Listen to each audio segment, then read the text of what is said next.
tanggal 17 September 2013, lahirlah seorang bayi lelaki yang comel di Hospital Pulau Pinang. Kelahirannya menjadi anugerah tidak ternilai daripada ikatan cinta dua insan, Encik Fatik Mohezat bin Moha Suhaimi dan Puan Nur Amalia binti Abdul Qadir Jalani. Sejak kecil lagi, beliau dibesarkan dalam suasana yang menekankan kecintaan terhadap ilmu, serta adab yang sentiasa diutamakan dalam setiap langkah.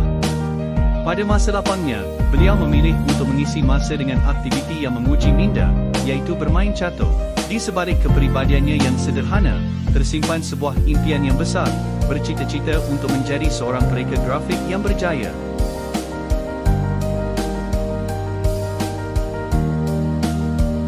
Beliau pernah diamanahkan sebagai pengerusi Persatuan Agama Islam pada tahun 2025.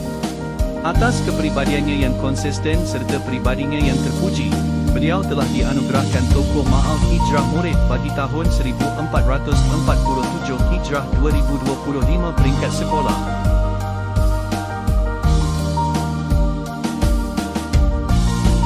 Kecemerlangan beliau terselah melalui keputusan ujian akhir sesi akademik apabila memperoleh 11A, Mumtaz PSRA dan 9A UPKK.